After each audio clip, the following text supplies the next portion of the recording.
Hey, how's it going? It was my birthday recently, and as I age, I find myself celebrating the way I did when I was much younger, by eating way too much pizza and ice cream, and then playing video games with my friends. Although, gaming with my friends now means something a bit different than it did, 30 years ago. Like most things in the 90s, you had to go to a place to do it. Like shopping or renting movies. In the case of gaming, I'm talking, of course, about the arcades. Home PCs and consoles did exist, but it would be a while before developers could leverage 16-bit hardware and start the first great debate among gamers. Now you're playing with power, superpower. What Nintendo?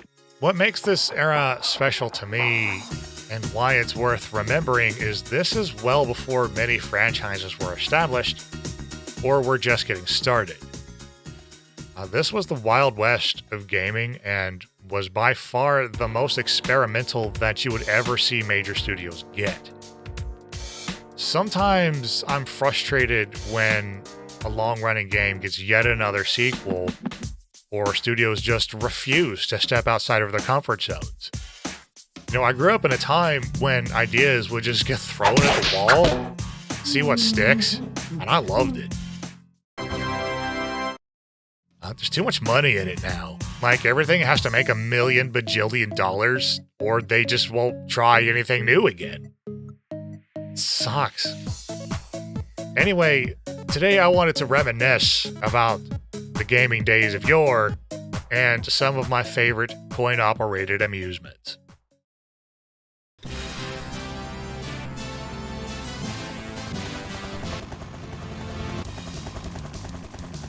Welcome to Jurassic Park. Some of my earliest experiences with arcade gaming were not with video games, but rather with flippers and a steel ball. I was barely old enough to see over the glass to play some of my favorites. Space Shuttle from Williams was released in 1984, the year I was born. There's not a lot to it, and maybe that simplicity and the space theme is all I needed to get hooked. It was back in the mall's arcade, Goldmine in Washington Square to be exact. I don't remember the occasion, but I do remember the table and the kinesthetic joy of pushing buttons and loud noises.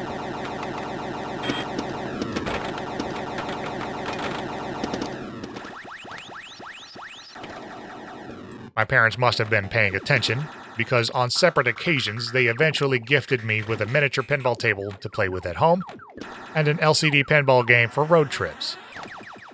I played both. A lot.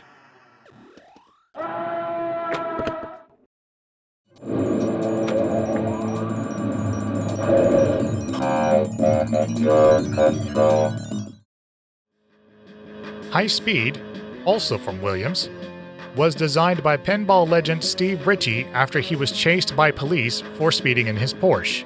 Oh, remember that name, Steve Ritchie. He'll be coming up again later.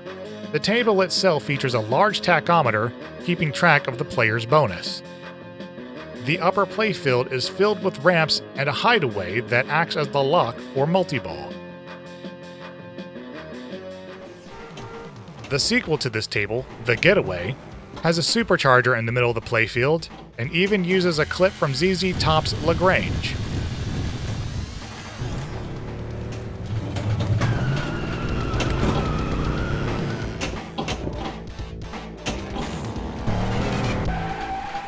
Nice car.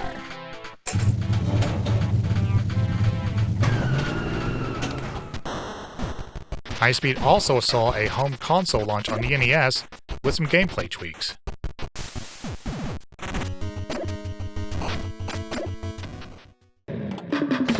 Dispatch, this is 504. Suspect ran a red light, over.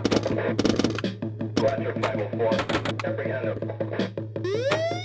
Dispatch, this is 504. We're in pursuit, over.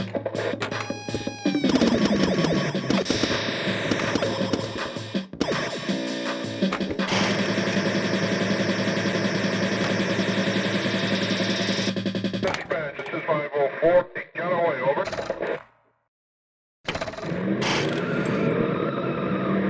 504, this is dispatch. You what?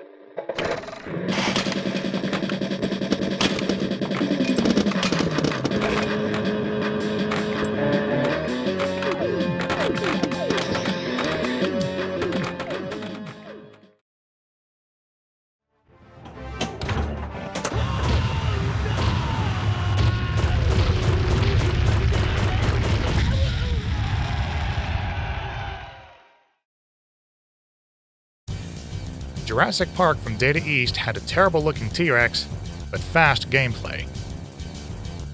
Kick backs and kick out holes fire the ball back at the player. Multiple hurry-up modes mean you have to hit accurate shots fast. Stampede. Go, go, go, go, go, go, go, go, go, go, go, go, go, go!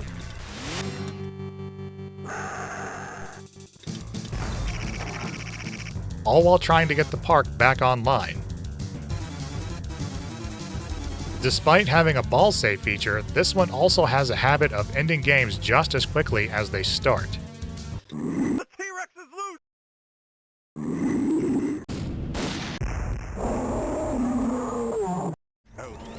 Maybe that chaos is what drew me to the table in the first place. There's just a lot happening all at once. I eventually gave up trying to follow what was going on and enjoyed the ride.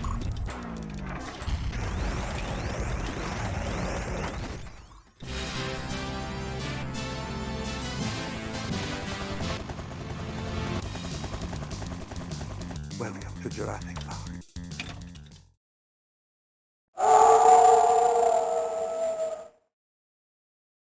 Konami could hardly claim to be the first to do the arcade beat-em-up, but they might have been the best at taking your quarters. They had the beat-em-up genre on lockdown, and we all know which games they were. Teenage Mutant Ninja Turtles, The Simpsons, and X-Men. I can mention all three of these games in the same breath because they all have a pretty similar formula. They lure you in with bright, colorful graphics, simple yet engaging gameplay,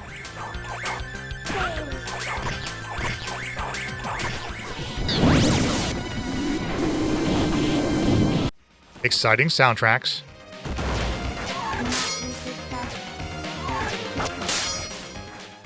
and then grind you into the dirt.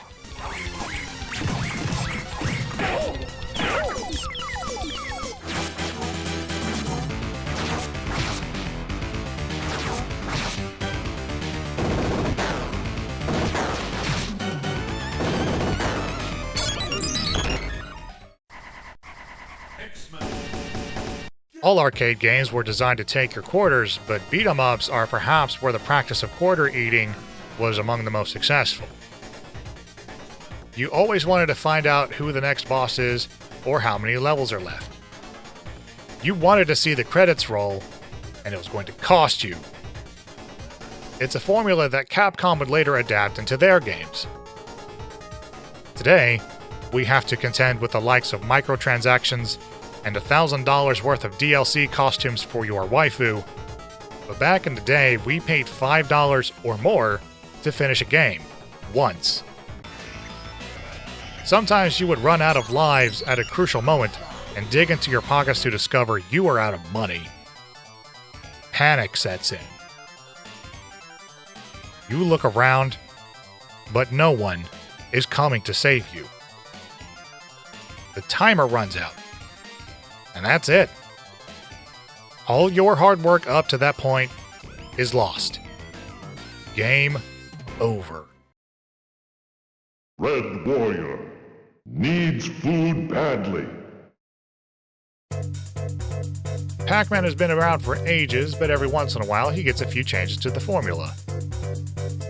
Inside of Namco Classic Collection Volume 2, there's a Pac-Man arrangement that gives both Pac-Man and the Ghosts powered-up forms.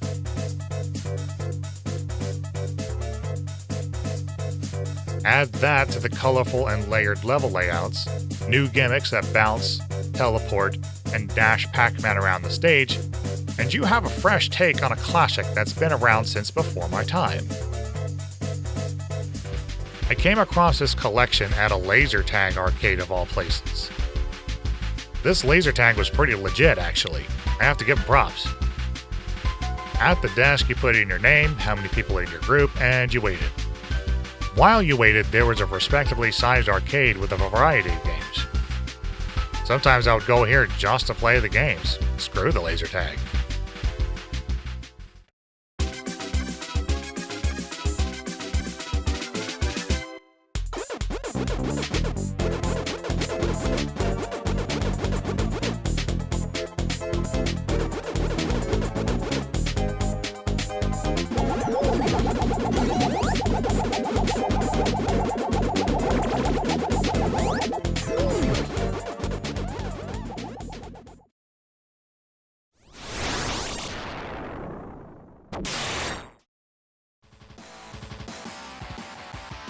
Battletoads Arcade was the stuff of urban legends.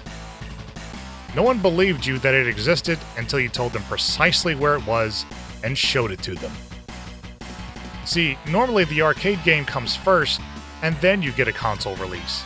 But Battletoads already had a number of games out on home platforms, so you could see where the confusion comes from. This was a completely new game in the series, so it was that much more suspicious.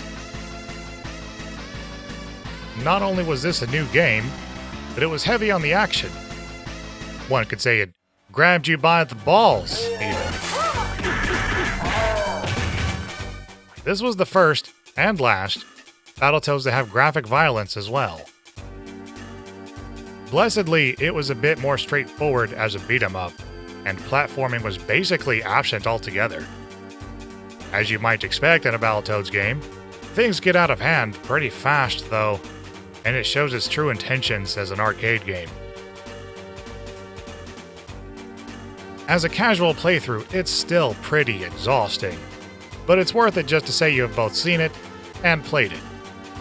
Especially when retro game nerds like me bring it up. And don't get me started on the game from 2020. Please.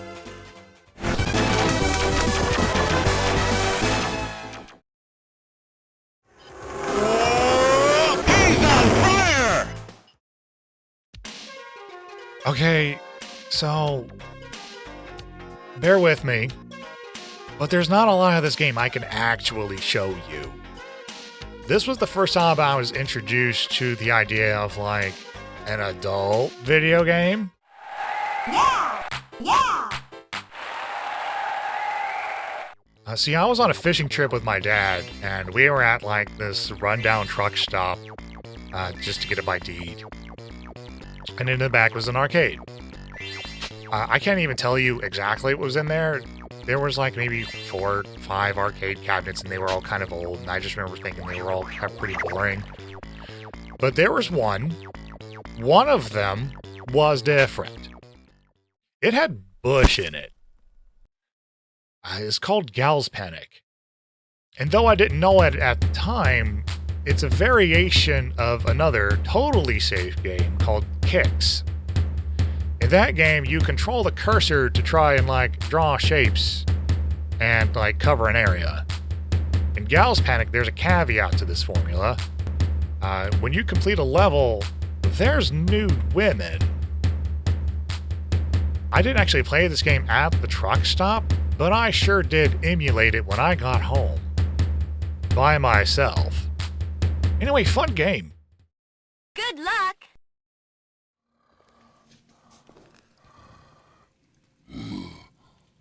Is it time? Yes. Yes! You know, I think what gravitated me towards fighting games was that if you wanted to see the latest in gaming technology, if you wanted to see sprites and polygons pushed to their limits, you not only got that in the arcades, but you got it from a fighting game. And that was true for a long time. Developers on both sides of the ocean would be fiercely competitive with each other and push boundaries in different ways.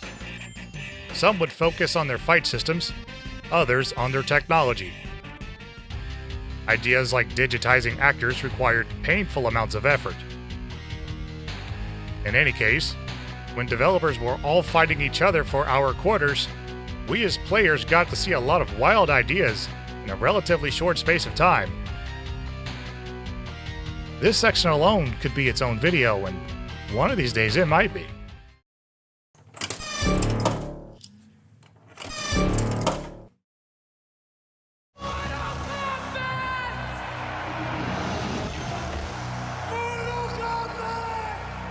Mortal Kombat came at the perfect time to start a cultural firestorm.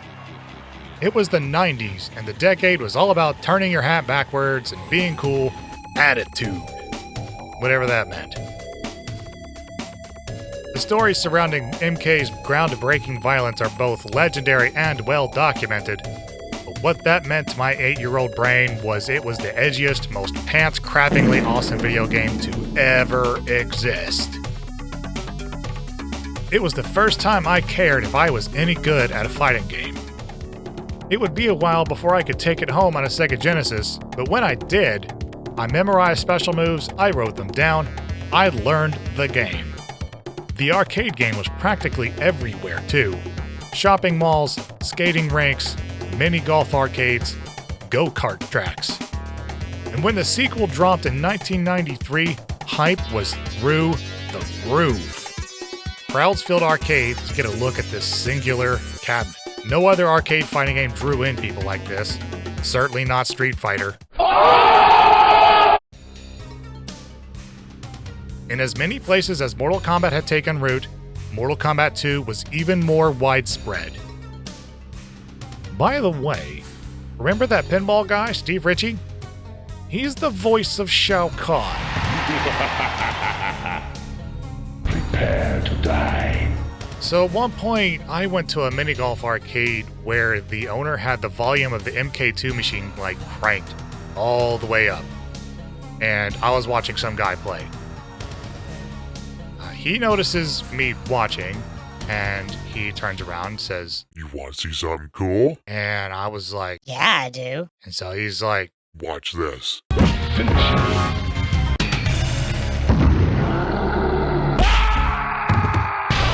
Shang Tsung wins. and then I was like, Wow. good stuff.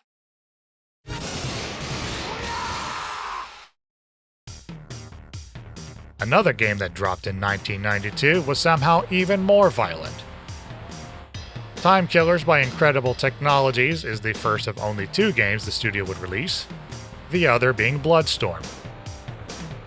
I remember Time Killers specifically as one of the few arcade games I would play and beat at an arcade off to the side of a public swimming pool. You heard me correctly. As a child in the 90s, instead of swimming, I chose to go to the arcade on the grounds and play Time Killers, and beat it, apparently.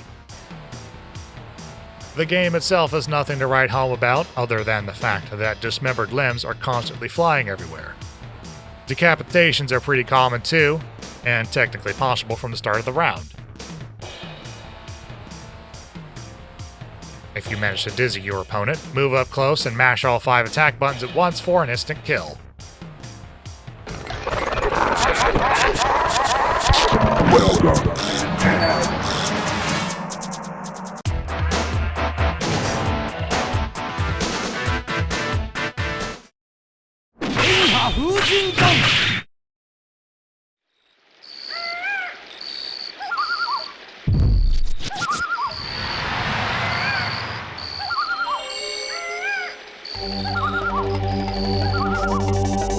It's a story I've told a lot, but I'll tell it one more time. Primal Rage dropped in 1994 when I was 10 years old, and I immediately fell in love. When I walked into my local shopping mall arcade, I found a crowd gathered around the entrance where I could hear deep thuds and loud roars. As I got closer, I realized all these sounds were coming from dinosaurs that were tearing each other apart. I was in awe of how intense and raw the violence was. Look how much blood. How unabashedly brutal the combat is. I hadn't seen anything like it. I later owned the game on Sega Genesis, and I would hone my craft to return to the arcades to find that everyone had already moved on. To this day, it remains my favorite fighter, but I wanted to mention this story again for another reason. This would be the last time I ever saw crowds gathered around an arcade game again. It was about here that the balancing point between arcade and at-home console gaming began to shift. The console wars were in full swing. The Sony PlayStation would launch just over a year later, and video game genres themselves were diversifying. Although it was still true that arcades had the edge on raw hardware, it was clear that the gaming landscape was changing, and arcades would have to keep up or go the way of the dinosaur.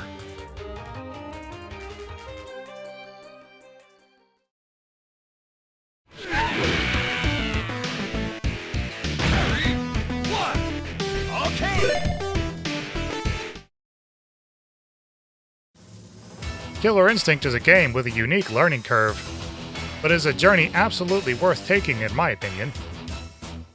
I was aware of Killer Instinct. I mean, how could you not be? The machine screams at you from across the room.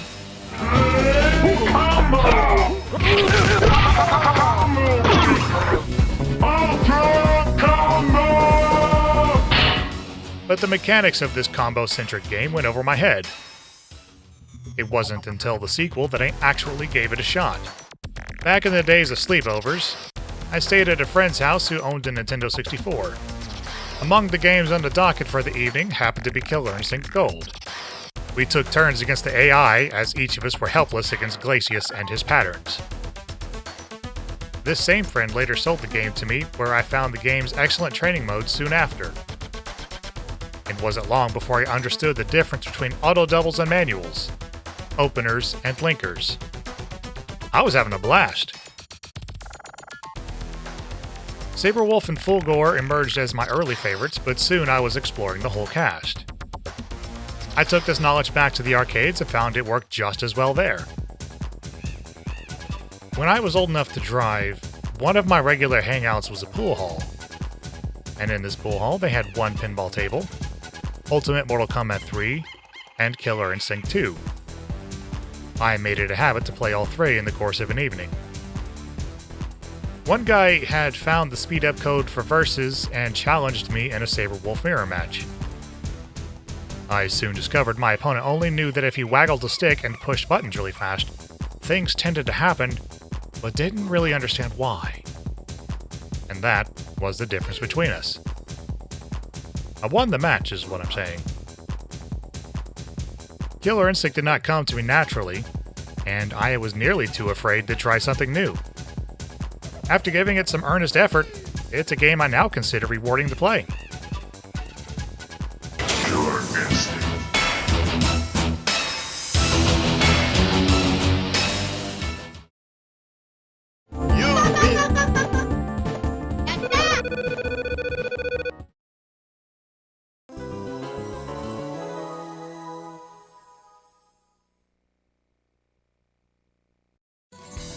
I will be the first to tell you that I am a Marvel casual, but I was there to witness its evolution from much humbler beginnings. Who could have guessed that in the year 2000, 6 years after X-Men Children of the Atom, Capcom would release a legendary crossover game? Sure, Children of the Atom was fine. X-Men vs. Street Fighter was also decent enough. And even Marvel vs. Capcom 1 seemed more like a natural iteration of the formula. But then it was like, BAM!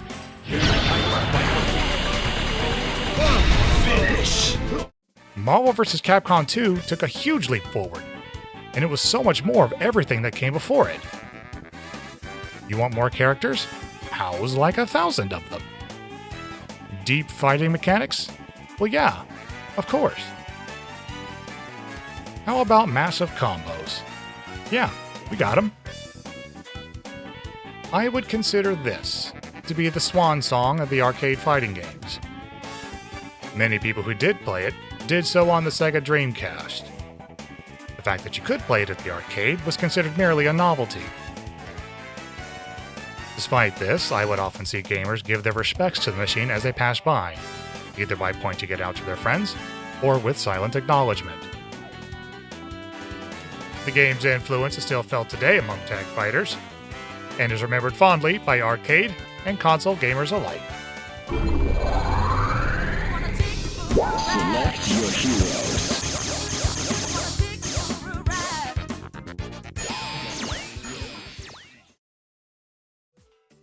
So that's about it for now. Thank you for going on this little trip down memory lane with me. I had a lot of fun doing this. Why don't you tell me about your favorite arcade games and arcade game stories down in the comments below. But I've been Tom from Mr. Game Fight Club, and I'll see you in the next one. Toodles.